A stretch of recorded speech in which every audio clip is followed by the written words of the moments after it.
An overview of nuclear processes. So we're going to talk about radioactive, also called nuclear decay, fission, and fusion.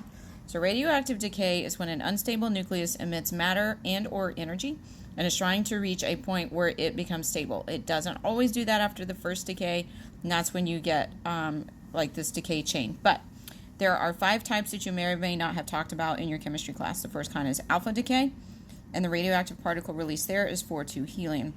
So you would look for that to identify alpha. Then you have beta decay or beta minus decay. The radioactive particle released here is 0, -1e. That is an electron. This is formed by the conversion of a neutron in the nucleus into a proton and electron, and the electron leaves, and we call that the beta particle. Then we have gamma decay. You don't see any change in mass from gamma decay. That is an energy-only process. And then you have beta positive decay, which we also call a positron. This is, whoops, forgot the one there. This is exactly the same as an electron. It's the antimatter of an electron because it has a positive 1 charge. So exactly the same except the opposite charge. Then you have electron capture. Electron capture is where an electron from the inner part of the electron cloud is brought into the nucleus, and it is exactly the opposite process of beta decay. It combines with a proton to form a neutron. It is the only type of radioactive decay that most chemistry classes talk about where it has the electron on the reactor. There are other types of radioactive decay as well. Sometimes you see the neutron capture, things like that. But in most textbooks I've seen for Chem 1, you really only talk about neutrons when you talk about fission and fusion. So fission is when a single nucleus splits into 2 smaller nuclei and subatomic particles releasing energy. So here is a sketch. This is not a real example of fission. It's illustrative only.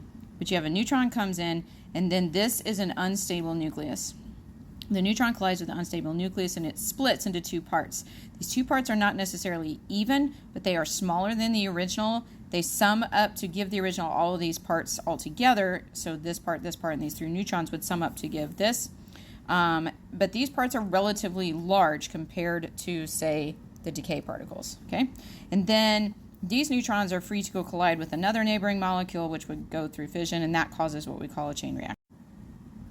So if we look at fusion, on the other hand, fusion is when 2 smaller nuclei combine to form a larger, more stable atom, and that releases energy. This also releases energy as a reminder, okay?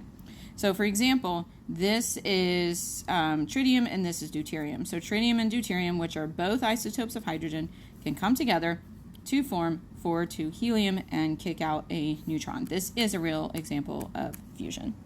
So there you go. Those are the 3 big classes of nuclear processes. If you want more information about this, I did a video on that a week or 2 ago.